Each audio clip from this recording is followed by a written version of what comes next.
So I was really thinking about it, and of course my neck and back been hurting lately because the plot twist and the whiplash that life has been giving me, of course my neck hurts. I've been getting whiplash just trying to keep up with myself and my own plot. However, I'm gonna keep it 100 with you because I got 99 problems, but math is not one of them. I got to that point where family became the norm and ego death became the norm, and I was really into getting humbled this year. And I'm gonna be honest with you, I thought that ego death would only happen like once in your life or maybe twice.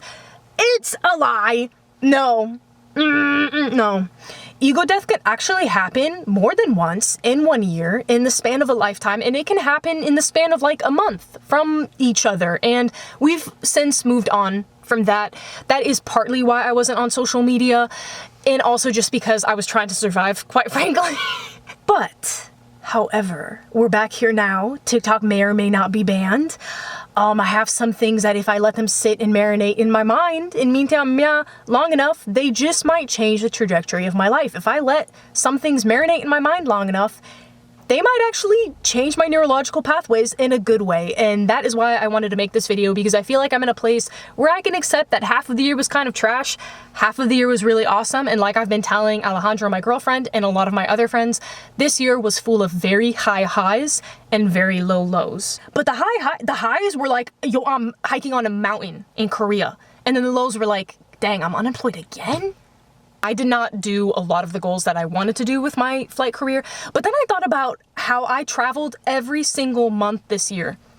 I became a better person. I became a more patient person. I developed as a partner, as a girlfriend. Me and my girlfriend went through a lot this year, but that also made us stronger. One of the things that really screwed me over was just thinking it should be this way, or I should be here in my life, because I'm mid-20s now, and that's when you're like, well, I mean, it's fine if you don't have stuff figured out when you're 18, but I should have this stuff figured out by now. Not necessarily. But I'm gonna be so for real with y'all. I don't even know how I could fail more in 2025. Like, for at least half the year, everything I tried failed in some way, or it wasn't as successful as I wanted it to be in some way.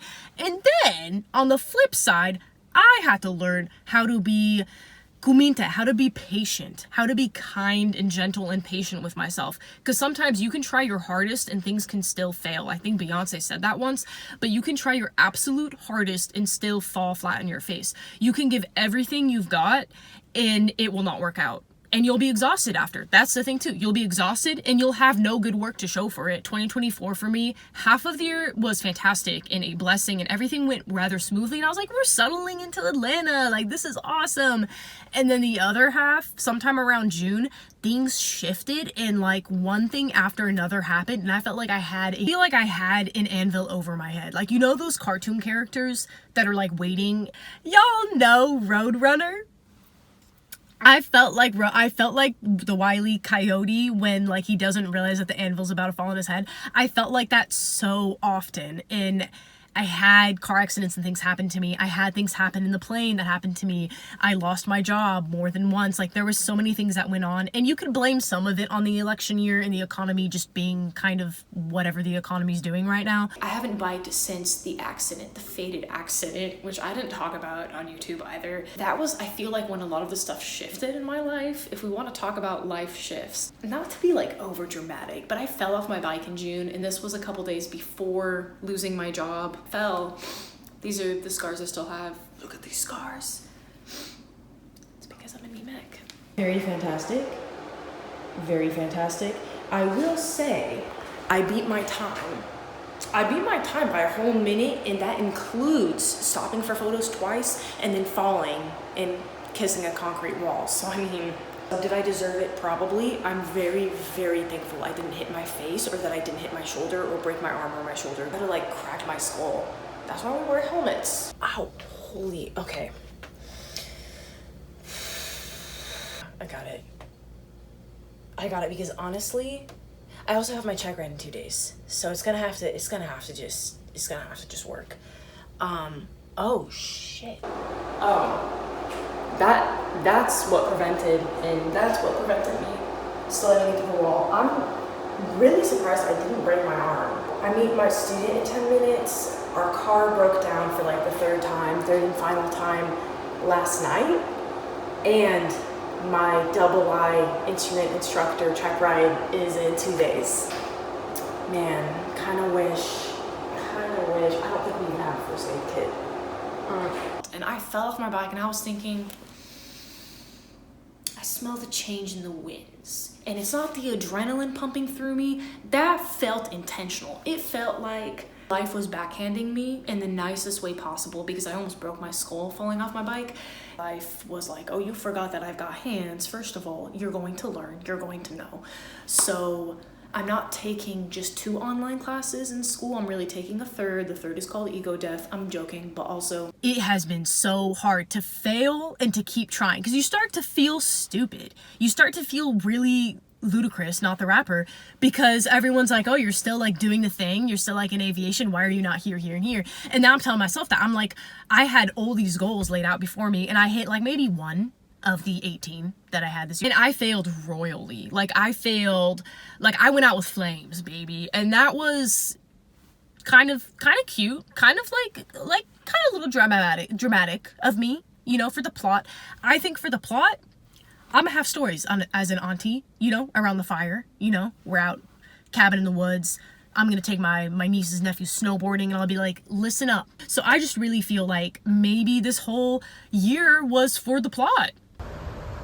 I feel like this year you think the plot is going to settle down at a certain point, and the plot never actually settles down.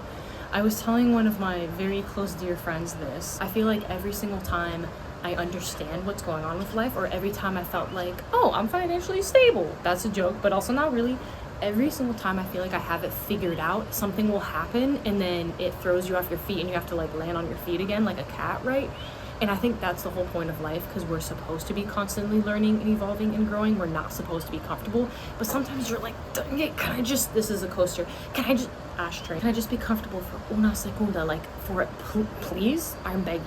I'm actually begging. And I feel like, no. Nope. Future Amavi, future Abby, listen up.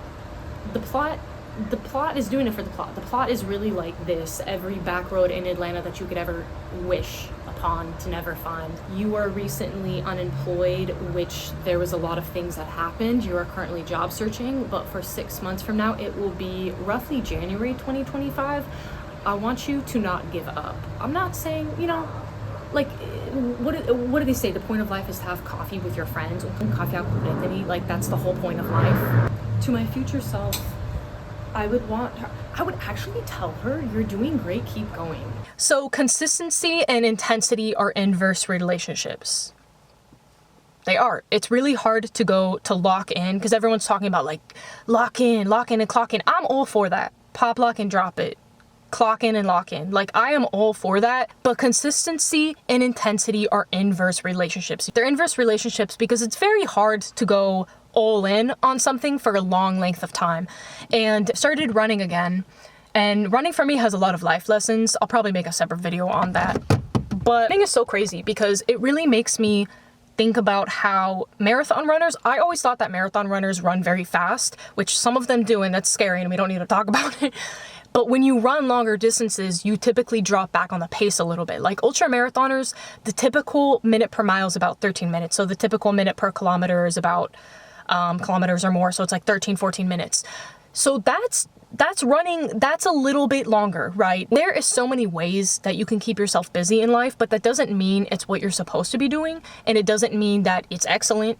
It could just be trash. And if it's not excellence, I'm not interested.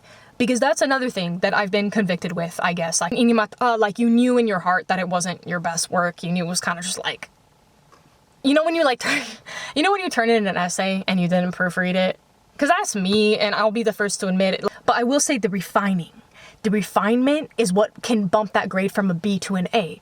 That is what can get you out of a bad situation where if you would have just stopped to think about it for a second, you make a better decision. Because we make worse decisions when we're stressed out. And leading into decisions, actually, that also leads me to think how binary thinking is not helpful for anybody. Things are not black and white. Things are not yes and no. Things are not, oh, I sucked and I failed, or this year was just, you know, really hard, so it's fine for me to have a bad attitude. No, if you really think about it, binary thinking doesn't help nobody. And we could talk about this when it comes to religion as well. I would love to talk more about that, but truly at the end of the day, I've just thought how sometimes when I go through a tough time in my life, I fall into binary thinking. And I don't want to be like that anymore. Accumulation of things that I learned this year, but also relearned. I had to relearn patience. I had to relearn that things are simple, but they're not easy. They're simple, but they're not easy. I had to learn, you don't stop until you're done, and you have to learn to rest, not to quit, and don't come back until you're proud. But also on the flip side, I had a thought one day where I thought, shame is really not productive. Shame is not helpful. Shame towards my queer identity, or how my flight career is going, or my spirituality. Shame is not... what does it do? I could be wrong about that, but I think jealousy is helpful because jealousy teaches you what you should work towards. If you're jealous of somebody's life, or if you're jealous of something, that probably means that it is something that you need to work on and that you want to work towards. I think jealousy is useful. I think it can direct and guide you in a way. And this isn't something I'm just saying. If you research it, people also say this. People say this in therapy. They say, what does shame do? Shame makes you scared to try. Shame makes you scared to meet new friends. Shame makes you say no to opportunities because you're afraid of failure. That also goes back into you can do something and that doesn't mean that it's excellence. You can do something and that doesn't mean that you were supposed to do it. It could just be you keeping yourself busy. I love this quote from Michelle Obama. I love it. I have it on my Pinterest. I refer back to it whenever I have imposter syndrome. I refer back to it whenever I failed quite extravagantly. Also, don't compare yourself to somebody who has a support system. We could talk about that so much more, but another thing about being first generation, and I did go back to school this past year, so there's a couple things that I'm working on. There's a lot that I'm keeping private, actually, which is also why I haven't been on YouTube too much this past year. Also, just I was trying to survive. But comparing myself to people that have a support system is something I do without realizing. And then I saw that TikTok, and that really changed my brain. That changed the composition of my thoughts, because a support system is everything. Y'all don't want to hear it because I didn't want to hear it, but I'm gonna say it anyway. One thing that I learned this year a lot, I'm trying to get my chapstick because I'm crusty and I'm a little bit sick. Here's the thing, I'm just gonna say it, but there is something to be said about the greatest people in life didn't get there by themselves. No man is an island, and I don't just believe that saying. There's a jet taking off. I don't just believe that saying. I truly believe one of the things I was lacking was I was very much in this mentality of I had to do everything by myself. First generation immigrant. I got immigrant parents. Like, I learned a fantastic work ethic from them, but I will say I also learned to not really ask for help. But then think about it.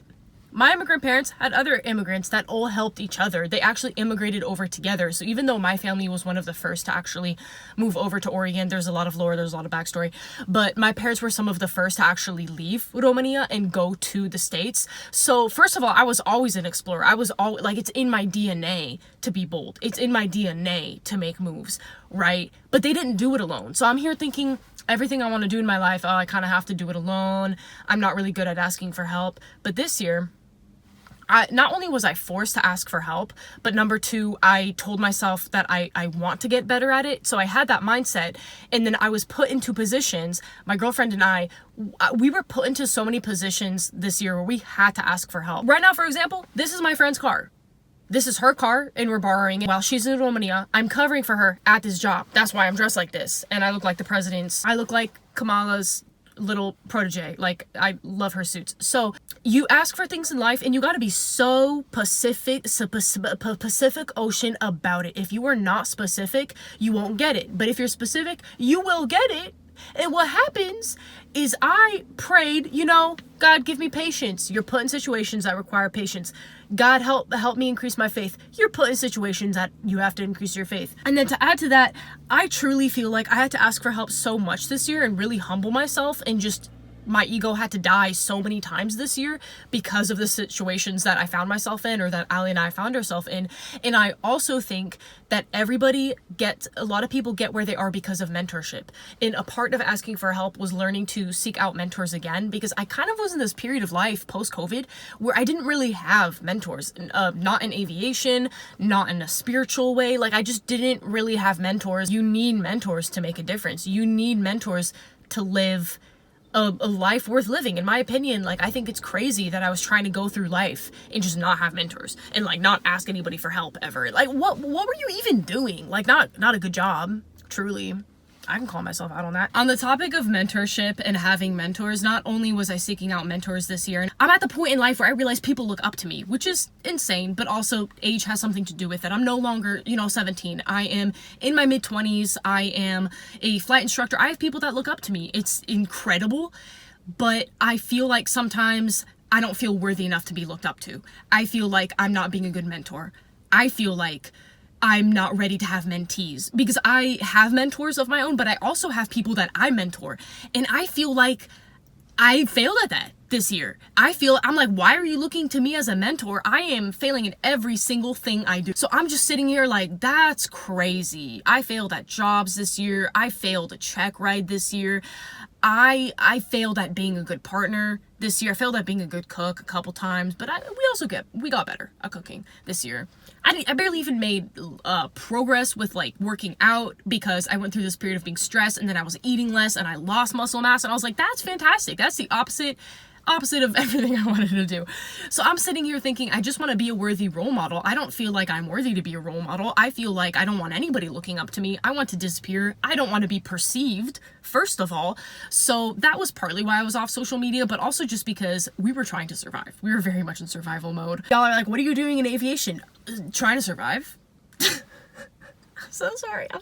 No, I rebuke it. Release me. I rebuke that thought. We're not going to talk about the economy too much in this video. On the topic of lots of hair, like a dog. On the topic of, y'all know Roadrunner. Oh my God. We bought another car. Please God, I pray that we break the streak of getting a new car used, but new to us, a used new car every year in Atlanta. We've been in Atlanta 2 years, and so far this is our second car. Or an elbow. Like, I didn't move my arm right for a week. And am I gonna check it out now? Absolutely not. I don't have health insurance. So continuing on. I pray, release us, Dumnezeu, te rog,